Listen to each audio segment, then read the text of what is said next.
Hey everyone, my name is Stacy Cay. My name used to be Caleb because I had a weird childhood where my parents tried to raise me as a boy and they were not very good at it. I've changed the name on all the important stuff, but sometimes it comes up on old things and I never bother to change it on, like my Ultra Rewards card. I'll put in my phone number and they'll look at it and they'll do a double take and they'll be like, Caleb? And I'll be like, yeah, that's my boyfriend.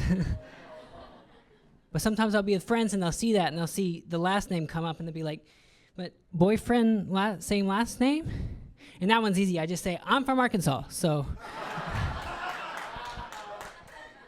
So I'm transgender, like from the news.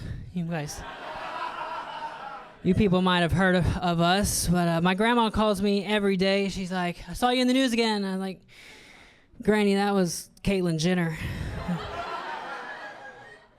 Caitlyn Jenner is Fox News' only transgender correspondent. I applied for her job, actually, but they said they were looking for someone who looked a little more dead.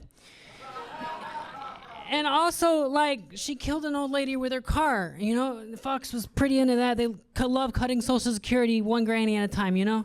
If that's what it takes. I couldn't compete with those kind of intangibles. We're in the news all the time, and it's never good stuff, even when it seems like it should be good. Like one time one of us won at swimming.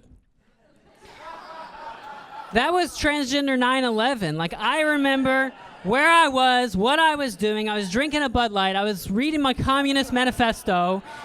And then my friend called me and was like, a second trans woman just swam into the World Trade Center. And I was like, oh my God. They're never going to forget this. Being transgender, I got turned down for a lot of dates by guys who ask me out on dates. They'll ask me out and then they'll actually read my profile. And then I'll get another message about 2 hours later that always sounds like this. Okay. I hate to have to do this, but I've tried experimenting. I'm just straight. It's just a genital preference. And it always hurts, it does, but I understand because everyone's got preferences. Like in my case, I've written in my bio that I'm transgender, and I also happen to have a literacy preference. So, you know, read the bio, you horny fuck. Like, this is on you. And also, I'm usually into guys who know their ABCs anyway, so this probably wouldn't have worked out. But also, genital preference, come on. Every girl's got a butt. I've got 2 out of 3 holes. Usually that's enough. And you know how blind people have a heightened sense of hearing? We know how to use what we got. You guys have seen the show Daredevil, right? That's me. I'm just saying that you don't gotta wait for your birthday with us.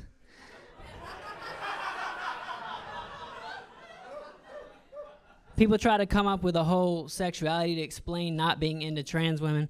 And they called it super straight is what it, and right off the top, I don't know how straight you are if your sexuality starts with super. I'm super straight. And I don't know how serious all these guys were with it, but they got creative. They made their own pride flag. But the pride flag, it had 2 S's on it for super straight, so SS.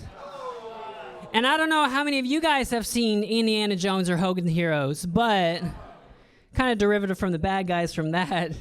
Something simpler like a red flag might work out better, I think. Because, see, listen, not being in a trans woman, it's not a whole sexuality, all right? It's just you being weird, okay? And I'm not saying you got to date the ugly trans girls, all right? I'm just saying that in the year 2025, we've made some medical advancements, and now some of the baddest bitches got penises. And it would be a little bit weird, arguably even gay, to turn down sex with, like, Beyonce just because she has a penis you're not that into. See, because women put up with penises we're not that into all the time. So I don't know why guys get so weird when we ask them to take one for the team every now and then. All right, thank y'all so much. I'm Stacy Cay.